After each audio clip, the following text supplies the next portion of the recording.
Hello viewers, today let's learn about a beautiful poem titled The Lake Isle of Innisfree, written by William Butler Yeats in the year 1888. This is one of his first great poems and one of his important enduring poems. The poem was published in the year 1890 in the National Observer.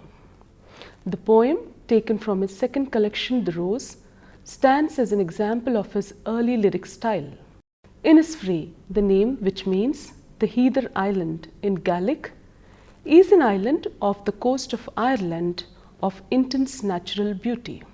This is the island situated in Lough Gill, in County Sligo, the place from where Yeats's mother's family came from, and he identifies it as that part of the island and a world which is closest to his heart. This is the place where Yeats dreamed of living all alone in search of wisdom. When he was in his teens, he had enjoyed the natural life in Sligo to such an extent the memories of the scenic beauty and the attractions of Sligo still remained cherished in his heart. He was prompted to write this poem in London, where he felt exiled from the rural beauty that he so brilliantly captures in this poem. Hence, this poem reveals the poet's desire to escape from fever and fret of the miserable city life to a peaceful, tranquil, and ideal place. He would go to the island and build a cabin there. The idea of building a cabin and living as a hermit, Yeats was influenced by the American transcendentalists such as Thoreau. The poet, like Thoreau, expresses a deep desire to seek peace and tranquility in nature. Once he wrote in a letter saying that, "My father read to me some passage from Walden, and I planned to live some day in a cottage on a little island called Innisfree." He further wrote in his autobiographies like this: "I had still the ambition formed in Sligo in my teens of living in imitation of Thoreau on Innisfree, a little island in Lough Gill, and walking through Fleet Street very homesick, I heard a little tinkle of water and saw a fountain in a shop window which balanced a little ball upon its jet, and began to remember lake water. From the sudden remembrance came my poem Innisfree, my first lyric with anything in its rhythm of my own music. I had begun to loosen rhythm as an escape from rhetoric, and from that emotion of the crowd that rhetoric brings, but I only understood vaguely and occasionally that I must, for my special purpose, use nothing but the common syntax. A couple of years later, I would not have written that first line with its conventional archaism, arise and go, nor the immersion in the last stanza."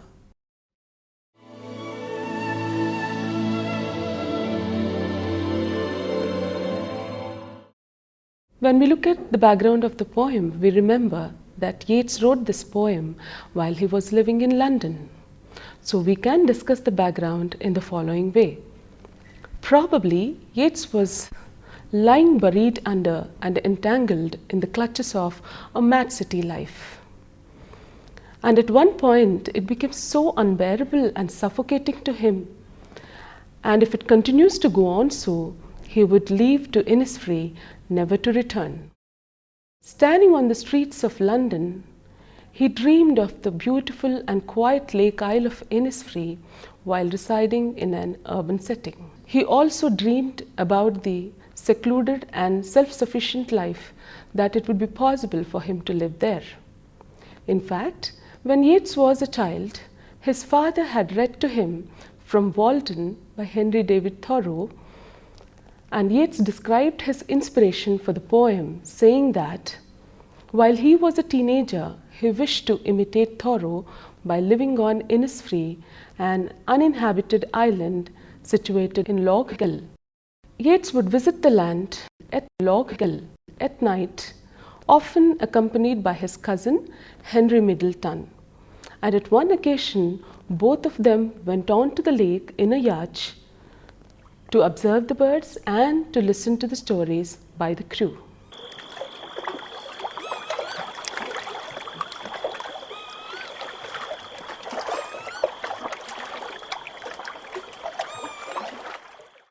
The trips that Yeats took from the streets of Sligo to the remote areas of the lake had set up for him the contrasting images of the city life and the nature that he describes in this text.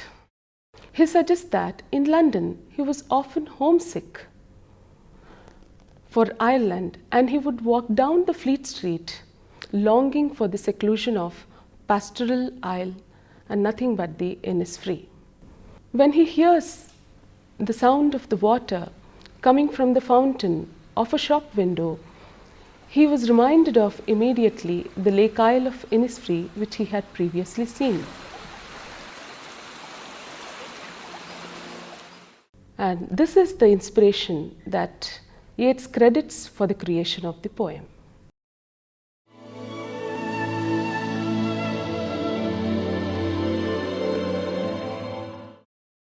Now, after learning the background of the poem, let's learn briefly about the poet also. William Butler Yeats is one of the greatest poets of the 20th century. Born in Dublin, Ireland in 1865, he was the son of a well-known famous painter, John Butler Yeats. He spent his childhood in Sligo, where his parents were raised, and in London also. At the age of 15, he returned to Dublin to continue his education and to study painting. But he quickly discovered that his preference was poetry. Born from Anglo-Irish landowning class, he became involved with the Celtic Revival, a movement against the cultural influences of England in Ireland during the Victorian period, sought to promote the spirit of the Irish cultural heritage. Though he never learned Gaelic himself, his writing at the turn of century drew extensively from the Irish mythology and folklore. He was also deeply involved in the politics of Ireland. In 20s, despite the Irish independence from England, his verse reflected pessimism about the political situation in Ireland and also the rest of Europe. And after 1910, his writing was strongly influenced by Ezra Pound, becoming more modern in its incision and imagery. But yet, Yeats never abandoned his strict adherence to the traditional forms of the verse. He had a lifelong interest in mysticism and occult, and he never went back in advancing his idiosyncratic philosophy, and his poetry continued to grow stronger as he grew older. Appointed as a senator in Irish Free State in the year 1922, he was remembered as a very important cultural leader, a major playwright, because he was one of the founders of Abbey Theatre in Dublin, and of course one of the greatest poets of the century in any language. He was awarded the Nobel Prize in 1923 and died in the year 1939 at the age of 73.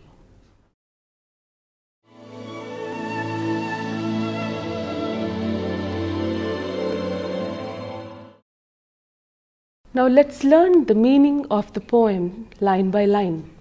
But before we go to the meaning, let's read the poem once. The Lake Isle of Innisfree, written by William Butler Yeats. I will arise and go now, and go to Innisfree, and a small cabin build there of clay and wattles made. 9 bean rows will I have there, a hive for the honey bee, and live alone in the bee-loud glade. And I shall have some peace there, for peace comes dropping slow, dropping from the vales of the morning to where the cricket sings. There midnight's all a glimmer, and noon a purple glow, and evening full of the linnet's wings. I will arise and go now, for always, night and day, I hear lake water lapping with low sounds by the shore. While I stand on the roadway or on the pavement's grey, I hear it in the deep heart's core. The poem is a 12-line poem divided into 3 stanzas of 4 lines each and stands as an example of Yeats's early lyric poems. Throughout the 3 short quatrains, the poem explores the poet's longing for the peace and tranquility of Innisfree while residing in an urban setting. In the poem, the poet yearns to return to Innisfree because of the peace and quiet it affords. He can escape the noise of the city and be lulled by the lake water lapping with low sounds by the shore. On the island, he can return to the nature by growing beans and having beehives, and also enjoying the purple glow of the noon and the sounds of birds' wings and of course the bees. He can even build a cabin there, as the American transcendentalist Thoreau lived on the Walden Pond. Now coming to the lines exactly. The first stanza speaks about the poet's desire to go to the lake isle of Innisfree and live there in search of wisdom. The first 2 lines of the poem say that the poet wants to go to Innisfree without any further delay and wants to build a cabin there made of clay and wattles. This is the construction in the framework of interwoven twigs and stems. And in the 3rd line, he says that he wants to grow 9 rows of beans. The number 9 stops us, it intrigues us. Now here, it can be related to the fact that Yeats throughout his life was committed to the things which are of mystical and supernatural. And 9 is that number which is believed to have a mystical association. And then he goes on further to say that he wants to have a huge hive for bees in the cabin's yard, in whose company he would live all alone in the open glade in the middle of the forest of the island of Innisfree with the high buzzing sounds of busy bees. And in the second stanza, we can see that Yeats's belief. He says that once he settles down in Innisfree, he would acquire a great measure of peace that would come dropping slowly from heaven, as the morning dew that falls on the ground and stays there throughout the night, blending with the singing of the cricket till late morning the next day. Then everything altogether suddenly disappears with the rising of the morning mist, just like a veil is lifted up from the face of a bride. Then the 3rd line speaks about the glimmering darkness of the midnight and the purple glow of the noon, which sets the scene perfectly in the evening for the flocks of linnets, that is the singing birds, flying to and fro in and around the cabin. And finally, in the 3rd stanza, we can feel Yeats's urgency to go to Innisfree immediately, because eternally, day and night, he hears the lake water lapping with low sounds softly by the shore of Innisfree. Wherever he stands, whether in the island or on the roadside or on the grave pavements, he continues to hear it in the very core of his heart.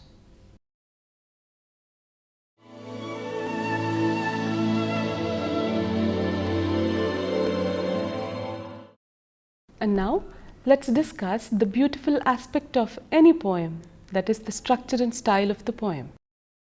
When we look at the structure of the poem The Lake Isle of Innisfree, we are immediately reminded of Yeats, that he was an Irish poet and his poems were acclaimed much because of the musical content. The Lake Isle of Innisfree was also born out of an exquisite pastoral tune. The poem, written largely in hexameters, has a tranquil rhythm which Yeats emphasizes in his reading. This is somewhat at odds with more contemporary vocal styles which favor a more conversational tone, but Yeats' quavering incantation has a unique power of its own. It has 6 stresses in each line in a loosely iambic pattern. The last line of every stanza is shortened to a line in tetrameter with only 4 stresses. Each of the stanza has ABAB scheme, rhyming scheme. Formally, this is also somewhat unusual for the poet because he hardly expressed his poetry in hexameters. And everywhere it is the full rhyme scheme. There is no sign of half rhyme, which Yeats preferred in his later work. The whole poem is filled with natural metaphors and images that immerse the reader in a dream from where he or she is immediately going to be awakened. This is briefly the structure of the poem. But the style of the poem, I would like to put it under the following heads. Firstly, the speaker or the persona. Who is the speaker in the poem? The speaker is none other than but the poet himself. The poet speaks about the beautiful and idyllic Isle of Innisfree, which is situated in Log Hill. In the midst of nature, he is able to enjoy the beauty and harmony of the nature. Secondly, the setting. The physical setting of the poem is the peaceful Irish countryside. The words which tell us this are cabin, clay, wattles, glade, etc. The setting also describes the different parts of the day, such as the daytime is given by the 9-bean rows, honeybees, etc. The morning time is given by the veils of the morning. Noon time is given by the purple glow of the noon. And the evening time is given by the evening full of linnets' wings and cricket singing. And finally, the night is given by their midnights all a glimmer. Thirdly, the theme of the poem. The theme, as evident, is nature. Nature brings harmony and peace to man. Nature provides the man with scenic sights and sounds which pleases him and enables him to live stress-free lives. Man must learn to live close to nature. The poet himself wants to escape to this beautiful place and build his dream home there. Then fourthly, I would discuss the moral values that are embedded in the poem. The world we live in today is polluted with noise and dirt. Like Yeats, we yearn for a natural retreat away from our stress-filled lives. Man must learn to appreciate the natural beauty. Man will be able to find peace in nature. Then, the tone and the mood of the poem. The tone of the poem can be described as peaceful, thoughtful, expectant, and harmonious in keeping with the poem's theme. The line which says about this is, "And I shall have some peace there, for peace comes dropping slow." And lastly, but not the least, is the structure and style. The structure, as evident, is a 12-line poem divided into 3 stanzas of 4 lines. But there are a number of elements in the poem, such as we are brought into imagination by the words like veils of the morning, noon a purple glow, bee loud glade, cricket sings, etc. And there are a number of metaphors in the poem like peace comes dropping slow, midnights all a glimmer, etc. And we also have the effect of alliteration in the line lake water lapping with low sounds.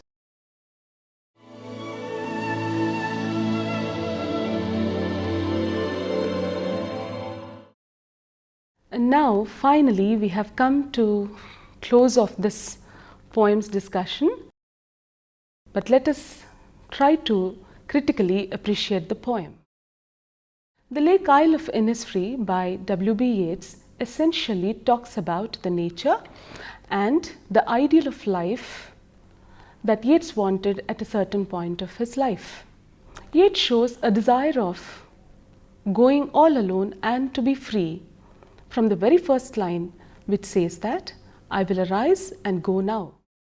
This will of going alone and staying free reflects the problems of the society that the world has ever had and we still have today. All these problems make the society think about of an ideal place to live in, or at least to look at, and this is what is reflected in the poem. Secondly, we can say that the poem is tranquility recollected in emotion. The Lake Isle of Innisfree beckons Yeats with its promise of some peace away from the London's grey pavements. Yeats expresses a deep desire to seek peace and tranquility. The tranquil hypnotic hexameters recreate the rhythmic pulse of the tide. The simple imagery of the quiet life that the poet longs to lead as he enumerates the qualities line by line. It immerses the reader into his idyllic fantasy until the penultimate line jolts the speaker as well as the reader back into the reality of his drab urban existence. The line which speaks about this is, "While I stand on the roadway or on the pavements grey." This poem has always been a sensation in the poetry reading public. Imagine anyone walking through the crowded city streets, subjecting himself to the vehicle fumes, the dirt and noise, and the irritation of rubbing elbows with others, will wish to go to some place where the things are in opposite. All will have one such place in his mind. The quiet and placid Lake Isle of Innisfree was made a universal symbol to any poetry reader's mind. And Yeats had immortalized this place of his choice through this poem. Thirdly, we can speak about the colors and the sounds of the poem. The colors depicted and the sounds heard in the poem are those aspects that increase the beauty of the poem. For example, the grey pavements suggest the dullness of the city in which he is living. Also, the purple glow of the noon suggests the beauty of Innisfree, which he loves so much. And the sounds like the bee loud glade, the cricket singing, the sounds of linnet's wings, the sounds of peas dropping slowly, simply reiterates the lovely poem of longing. One can go to Innisfree anytime as long as he puts the material world in its place and yearns to be in close relationship with nature. We have come to the end of the poem. I hope we have discussed all the aspects of the poem. Thank you.